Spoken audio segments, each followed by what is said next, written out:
TikTok, I started out like sharing my life events to getting this car. Of course, the accidents occurred, and I was like, people are going to start just thinking my life is comical. My car was in the shop every other day that I was driving until I got the EV. So, there was like just a lot of things. Like I was probably stopped on the road numerous times, had flat tires, just like crazy scenarios. I think if my grandpa could check his search history, because anytime chaos happens, I call him. I think he has probably like 1,000 calls that year. Cause I called him like every day. Like, I don't think this car's going to make it home. Like, I was like, this is awful. Cause he used to work on cars. So I always was like, I know he'll know more than I do. And Okay, I'm well, over here like it makes a ooh, noise. Like, well, okay, so what does he think of the Tesla and EVs? actually, he absolutely loves it. He was the biggest advocate. So my family was split down the middle. I kind of started picking around at the idea of, okay, I'm going to buy an EV. I had a very conservative side of the family and a very liberal side, I would say. Um, and they were very, like, my mom, absolutely against the car. She was actually the one that went up to Chicago and I made her drive it all the way home. Oh, wow. And she fell in love with it. Her mind completely changed. She was like, my next car is, I want a Tesla. Like she's 100% sold. Same with my other grandpa that did not work on cars. He was very like, I don't think this is a smart decision. We would like, get in heated arguments about Elon Musk at dinner. Like I was just like, you know what? You'll just have to wait till it's here, and his heart completely changed. Now he sends me more positive articles about Elon Musk. But my grandpa that had worked on cars, he was like, this is the way of the future. I can just tell.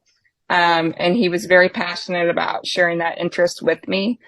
He's always been my biggest supporter, but he was definitely amazed. And he honestly looks forward to any time I come over because he knows he's going to go on a ride. And that's just like his favorite thing. So it's like the highlight in his life, especially because we're both cold natured, the heated seats and all the amenities that the car has. He's just blown away by that. Has he driven it himself?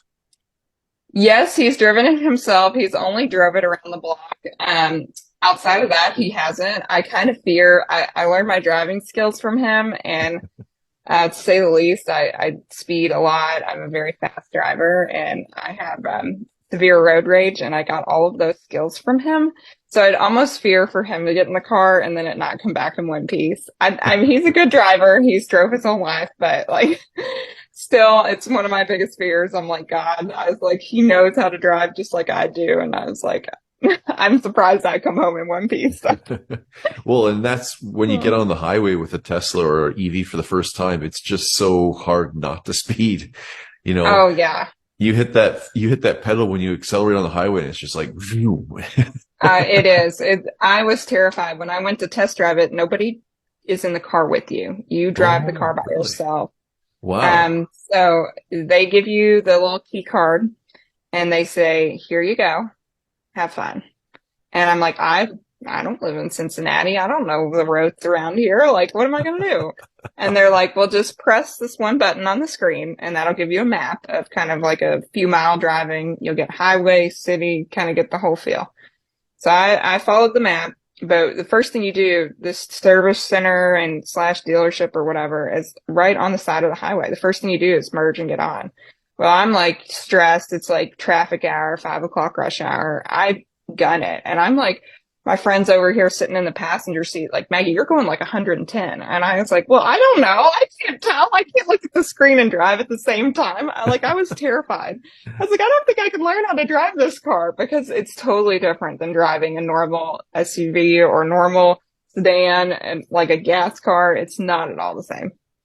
Oh yeah. Yeah. And all the electronic stuff and the buttons on the screen, like my screen is similar too. It takes some getting used to, but once you get used to it, I think it'd be hard to go back to like the non-screen type of car because now I'm so used to like pushing those buttons and changing the drive mode and stuff. And if you go back just to regular key, it would be so weird now. Yeah, I feel like I would downgrade. It would feel like a major downgrade. And I feel like I got this car at a steal of a price. So for me to say that there would be a downgrade, that's sad, but yeah. Tell me a bit more about your organization again and like what does it do, the nonprofit organization? Evolve Kentucky has developed chargers all over Kentucky. So thankfully for me, I never pay whenever I charge. I don't ever see a Tesla supercharger. We have them in our state, but I rarely find myself using them. Evolve has put chargers at my gym, at my workplace, at my local coffee shops. I honestly don't have to think anywhere I go. There's pretty much a charger everywhere, and that's all free charging. It's level 2 charging. So yeah, it's not as fast as the supercharger, but it works perfectly for me because I don't even have a fancy charger at home. I didn't install anything. I literally use the plug outlet charger that come with the car. So I don't have any fast charging at home, and it works fine with me and my lifestyle that I live, which I'm thankful for. Wow. And that was kind of the decision that made me not go with the long range Tesla as well, because Evolve was so present in our state, and I knew I wasn't going to travel with the car. So I was like, this is just going to be the perfect option for me. Another thing that Evolve does is they do a lot of legislature type things. So they're definitely involved with kind of advocating for what I was speaking about earlier about getting rid of the silly laws that we have in our state that are kind of not letting EVs be EVs. There's a lot of things like that. We have a lot of learn to drive, or I don't know if I'm saying it right, but it's like a drive event where they bring all the different EVs in the state together. So it's not just solely Tesla based. It's for all electric cars. They let people test drive them. They kind of speak about it. We're pretty much all over all the time.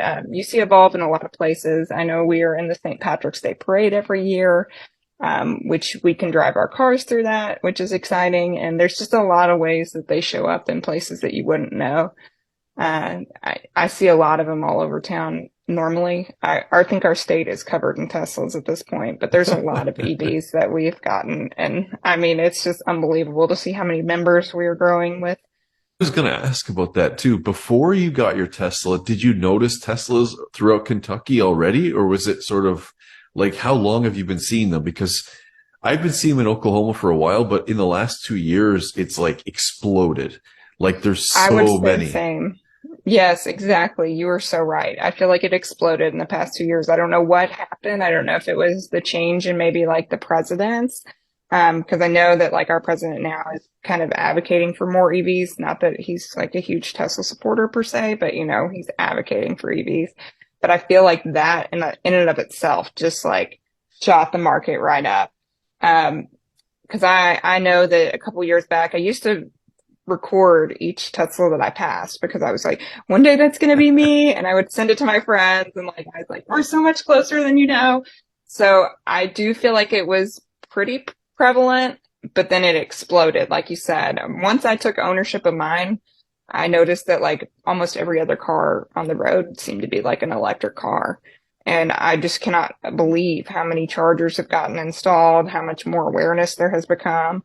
I know that we have like in our state also our Tesla chapter. So like we have people that meet up that are just all Tesla drivers in Kentucky. So that whole group has expanded significantly. I've noticed a lot more people joining that Facebook group on the page daily. And I'm just like, wow, I cannot believe how many more people we have that are owning Teslas than what we were just a year ago.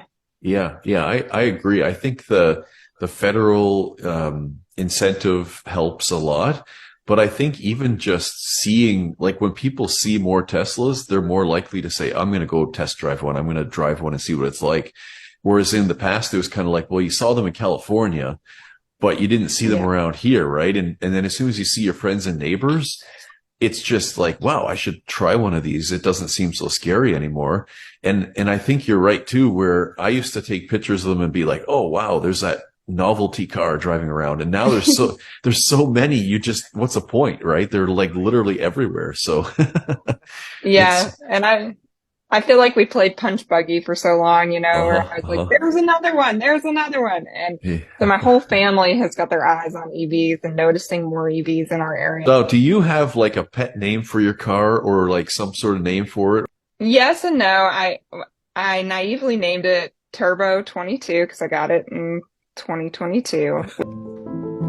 Solar Power of Oklahoma now offers electric vehicle charger installation. They have experts who can install level 2 chargers for every single car company that offers an electric vehicle.